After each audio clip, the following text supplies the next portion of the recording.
പരിശുദ്ധ അമ്മയ്ക്കും ഈശോയ്ക്കും കോടാനുകോടി നന്ദി പറയുന്നു. എൻ്റെ പേര് ജോഷ്മ. ഞാൻ എറണാകുളത്തു നിന്നാണ് വരുന്നത്. ഞാൻ വർക്ക് ചെയ്യുന്നത് കുവൈറ്റിലാണ്, ഫാമിലിയായിട്ട് കുവൈറ്റിലാണ്. ഞാൻ ഈ മാസം 22-ാം തീയതി കഴിഞ്ഞ ആഴ്ചയാണ് ഞാൻ ആദ്യമായിട്ട് കൃപാസനത്തിൽ വരുന്നതും ഉടമ്പടി എടുക്കുന്നതും. ഉടമ്പടി എടുത്ത് പ്രാർത്ഥിച്ചു. അപ്പം എനിക്ക് 27-ാം തീയതി ഓസ്ട്രേലിയയിലോട്ട് മൂവ് ചെയ്യാനുള്ള ഒരു NCLEX RN എന്ന് പറഞ്ഞ എക്സാം ഉണ്ട്. ഭയങ്കര ടഫായിട്ടുള്ളൊരു എക്സാമാണ്. അപ്പോൾ എക്സാമിന് ഞാൻ ഈ ഒരു വർഷമായിട്ട് പ്രിപ്പയർ ചെയ്തുകൊണ്ടിരിക്കുക. എക്സാമിൻ്റെ ഡേറ്റ് 27-ാം തീയതി ആയിരുന്നു, ഈ കഴിഞ്ഞ ദിവസമായിരുന്നു. എക്സാമിൻ്റെ സമയം എടുത്തപ്പോഴേക്കും എനിക്കൊന്നും അറിയില്ല. ഞാൻ പഠിച്ചതും എൻ്റെ ഓർമ്മയിലില്ല. ഇനി പഠിക്കാനും കുറേ ബാലൻസ് ഉണ്ട്.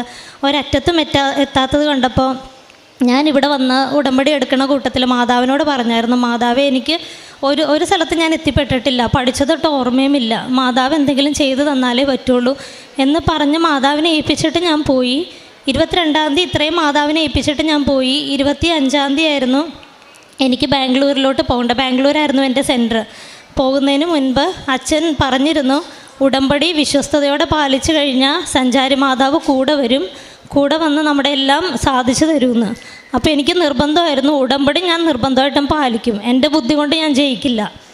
അപ്പോൾ ഞാനത് ഉറപ്പിച്ച് ഇവിടെ നിന്ന് ഇറങ്ങി അന്ന് തൊട്ട് ഞാൻ രാവിലത്തെ പ്രദക്ഷികരണ പ്രാർത്ഥന, അരമണിക്കൂർ ബൈബിൾ വായന, കുർബാന, രാത്രി സന്ധ്യാപ്രാർത്ഥനയ്ക്ക് ശേഷം ഉള്ള പ്രാർത്ഥന എല്ലാം ഞാൻ മുടങ്ങാതെ ചെയ്യുമായിരുന്നു.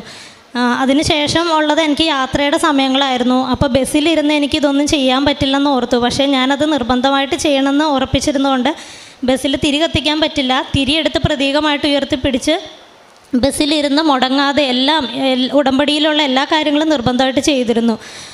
ബാംഗ്ലൂർ ചെന്നപ്പോഴും എക്സാമിന് പോകുന്നതിന് മുൻപും രാവിലെ 5:30 എഴുന്നേറ്റ് പ്രദക്ഷികരണ പ്രാർത്ഥന ചൊല്ലി തൈലം നെറ്റിയിൽ കുരിശ് വരച്ചൊക്കെയാണ് ഞാൻ എക്സാമിന് പോയത്. എക്സാമിന് ചെന്ന് കഴിഞ്ഞ് എക്സാമിന് മുൻപ് ഞാൻ അവിടെ നിത്യാരാധന, ഞാനും ഹസ്ബൻഡും ആയിരുന്നു പോയത്. നിത്യാരാധന കണ്ടുപിടിച്ച് അരമണിക്കൂർ ബൈബിൾ വായന എല്ലാം മുടങ്ങാതെ ചെയ്തിരുന്നു. എക്സാമിന് ചെന്ന് 8 മണിക്ക് എക്സാം തുടങ്ങി. എക്സാം സ്റ്റാർട്ട് ചെയ്തപ്പോൾ തൊട്ട് എനിക്കൊന്നും അറിയില്ല. ഞാൻ എന്തൊക്കെയാണോ പഠിച്ചതും എനിക്ക് ഓർമ്മയില്ല. പഠിക്കാനുണ്ടായിരുന്ന ടോപ്പിക്കിൽ നിന്നുള്ളതായിരുന്നു എല്ലാ ക്വസ്റ്റ്യൻസും.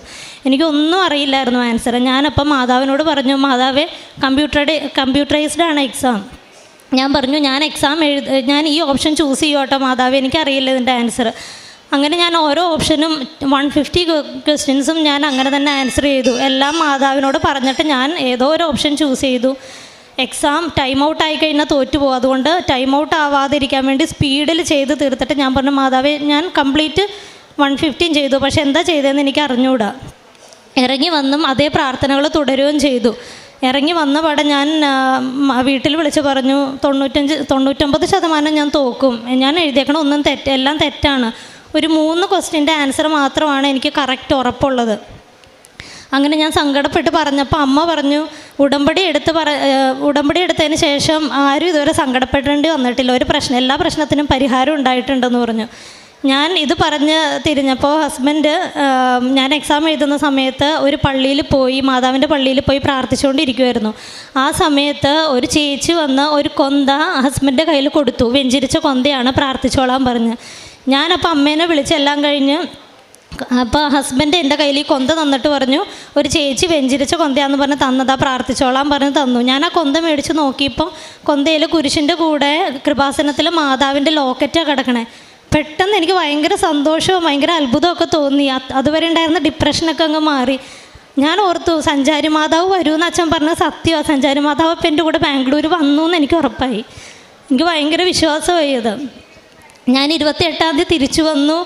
29-ാം തീയതി ഇന്നലെ എൻ്റെ റിസൾട്ട് വന്നു, ഞാൻ പാസ്സായി എന്ന് പറഞ്ഞു. പക്ഷെ അതെങ്ങനെ പാസ്സായെന്ന് എനിക്കിപ്പോഴും അറിയില്ല. 99% ഞാൻ തോക്കുമായിരുന്നു. എനിക്കിപ്പോഴും അത് വിശ്വസിക്കാൻ പറ്റാത്തൊരു വിജയമാണ്. ഞാൻ പഠിച്ച എൻ്റെ ബുദ്ധി കൊണ്ട് കിട്ടിയതല്ല എനിക്കിത്. ഇത് പരിശുദ്ധ അമ്മ ഈശോയുടെ കയ്യിൽ നിന്ന് എനിക്ക് മേടിച്ച് തന്നതാണ്. ഈശോയ്ക്കും മാതാവിനും കോടാനുകൂടി നന്ദി പറയുന്നു. ഉടമ്പടി എടുക്കുന്നത് നമ്മളുടെ ജീവിത വിശുദ്ധീകരണത്തിനാണെന്നുള്ള അച്ഛൻ്റെ ക്ലാസ് കേട്ടപ്പോൾ എനിക്ക് നല്ല ബോധ്യം ഉണ്ടായിരുന്നു, എങ്ങനെയാണ് ഈശോ നമ്മുടെ ജീവിതത്തിൽ അത്ഭുതം പ്രവർത്തിക്കണേന്ന്. അതുകൊണ്ട് തന്നെയായിരുന്നു എനിക്ക് നിർബന്ധം ഉടമ്പടി കറക്റ്റായിട്ടത് പാലിക്കണമെന്ന്. അങ്ങനെയാണെങ്കിൽ മാതാവ് ഈശോനോട് പറയുള്ളൂ, പറഞ്ഞ ഈശോ അത് സാധിച്ചും തരണമെങ്കിൽ നമ്മളത് കറക്റ്റായിട്ട് ജീവിതം വിശുദ്ധീകരണം ഉണ്ടാക്കണം. അപ്പോൾ വിശുദ്ധ കുർബാന മുടക്കാറില്ല. കാരുണ്യ പ്രവൃത്തികളും ബാംഗ്ലൂർ ചെന്നപ്പോഴാണെങ്കിലും വഴിയിലൊക്കെ കാണുന്ന ആൾക്കാർ പാവപ്പെട്ടവർ വന്ന് കൈ നീട്ടുമ്പോൾ അവർക്കെല്ലാം എന്നെക്കൊണ്ട് അതൊക്കെ എനിക്ക് പറ്റുള്ളായിരുന്നു ഈ സമയത്ത്. അപ്പോൾ അതൊക്കെ ഞാൻ ചെയ്യുമായിരുന്നു. പ്രാർത്ഥനകളും ഒന്നും മുടക്കാറില്ല, കുടുംബ പ്രാർത്ഥനകളും.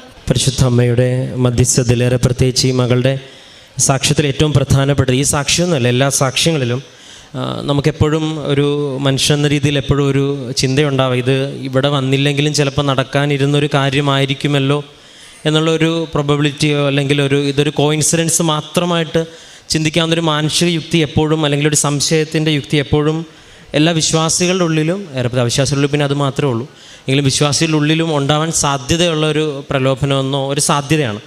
പക്ഷേ ഉടമ്പടി സാക്ഷ്യങ്ങളിൽ ഒരുമാതിരിപ്പെട്ട എല്ലാ സാക്ഷ്യങ്ങളിലും കാണുന്ന ഏറ്റവും പ്രധാനപ്പെട്ട ഒന്ന്, പരിശുദ്ധ അമ്മ തന്നെയാണ് ഈ വിഷയത്തിൽ ഇടപെട്ടതെന്ന് ഇനി നമ്മൾ വിശ്വസിച്ചാലും ഇല്ലെങ്കിലും ഈ പ്രാർത്ഥിക്കുന്ന വ്യക്തി വിശ്വസിക്കത്തക്ക വിധം ഒരനുഭവം, ഇതിൽ ഒരനുഭവമായിട്ട് ഈ മകൾ സാക്ഷ്യത്തിൽ പറയുന്നത്, ഇവിടെ അച്ഛൻ്റെ ക്ലാസ് ഉദ്ദേശിച്ച് അച്ഛൻ്റെ ആരാധനയിൽ അച്ഛൻ പറയുന്നുണ്ട്, ഉടമ്പടി നിബന്ധനകൾ കൃത്യമായിട്ട് പാലിച്ച് മുന്നോട്ട് പോകുമ്പം മാതാവ് നമ്മളോട് കൂടെ വരും. അത് നിങ്ങൾക്ക് ഫീൽ ചെയ്യാൻ പറ്റുമെന്ന് അച്ഛൻ എപ്പോഴും കമ്മ്യൂണിക്കേഷൻ ആൻഡ് കവനൻ എന്നൊക്കെ പറഞ്ഞ അച്ഛൻ എപ്പോഴും ഈ ആഴ്ചകളേറെ പ്രത്യേകിച്ച് കൂടുതൽ സംസാരിക്കുന്നതിനെക്കുറിച്ച്. അപ്പോൾ ഈ മകൾ പ്രാർത്ഥന ചെയ്ത്, അതും ബാംഗ്ലൂർ പോലൊരു സ്ഥലത്ത്, അപ്പം ഇങ്ങനെ ഇത് പ്രാർത്ഥിക്കുന്ന സമയത്ത് ഒപ്പം തൻ്റെ ജീവിത പങ്കാളി ഇതോടൊപ്പം തന്നെ വിശ്വാസമുള്ള ഒരാളാണ്.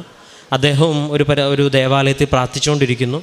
അപ്പോൾ ഒരു വ്യക്തി ഒരു പക്ഷേ അത് അവിടെ പ്രാർത്ഥിച്ച് ഉടമ്പടി എടുത്തവരാണ്, ലോക്കറ്റുള്ളവർ ഉടമ്പടി എടുക്കണമെന്ന് നിർബന്ധമില്ല, ഒരു കുഞ്ഞ് ലോക്കറ്റുള്ളൊരു ജപമാല കൊണ്ട് കൊടുക്കുന്നു. അത് ഈ മകൾ കാണുമ്പം നമ്മൾക്ക് എത്രത്തോളം അത് അനുഭവവേദ്യമാകും എന്നറിയില്ല. പക്ഷേ വിശ്വാസത്തിൽ മാതാവ് എൻ്റെ കൂടെ സഞ്ചരിച്ച് വരും, മാതാവ് ഒരു സാന്നിധ്യം നൽകുമെന്ന് പ്രാർത്ഥിച്ച് ഒരുങ്ങിയിരിക്കുന്ന ഒരാളുടെ ജീവിതത്തിൽ ഇങ്ങനൊരു സാഹചര്യത്തിലുണ്ടാകുന്ന ഇത്തരം അനുഭവങ്ങളെ ദൈവാനുഭവങ്ങളെന്ന് മാത്രമേ വിളിക്കാനായിട്ട് പറ്റത്തുള്ളൂ. അതിൽ അമ്മ മാതാവിൻ്റെ, അതും ഇവിടുത്തെ പരിശുദ്ധ അമ്മ മാതാവിൻ്റെ അതേ ലോക്കറ്റുള്ളൊരു ജപമാല പരീക്ഷ കഴിയുമ്പോൾ കൈ കിട്ടുമ്പം മാതാവ് എൻ്റെ കൂടെ സഞ്ചരിച്ചു എന്ന് വിശ്വസിക്കുന്നതിൽ ഒരു ആശ്ചര്യപ്പെടേണ്ട ആവശ്യമില്ല. അതൊരു ദൈവത്തിൻ്റെ ഒരു വിനിമയമായിട്ടാണ് നമ്മൾ കാണുന്നത്. രണ്ടാമത്തേത്, അങ്ങനെ ലഭിച്ചു എന്നുള്ളത് ഒരു കാര്യമായി നിലനിൽക്കെ പരീക്ഷയെക്കുറിച്ച് പറയുന്നുണ്ട്. ഇപ്പോൾ പരീക്ഷാ സാക്ഷ്യങ്ങൾ മാത്രം നിങ്ങളെടുത്ത് വെച്ച് പരിശോധിക്കുമ്പോൾ ഇതുപോലെ എല്ലാവരും പറയുന്നൊരു കാര്യം, ഏറ്റവും അവസാനം ജയിച്ച പരീക്ഷയെക്കുറിച്ച് ഒരുമാതിരി എല്ലാ സാക്ഷ്യങ്ങളും പറയണം, അതാണ് അവർക്ക് ഒട്ടും എഴുതാൻ പറ്റാത്തതെന്നും ഏറ്റവും കൂടുതൽ ടഫസ്റ്റ് ആയിരുന്ന പരീക്ഷ എന്നാണ് അവരെല്ലാം പറയുന്നത്. അപ്പം ആ സാഹചര്യത്തിൽ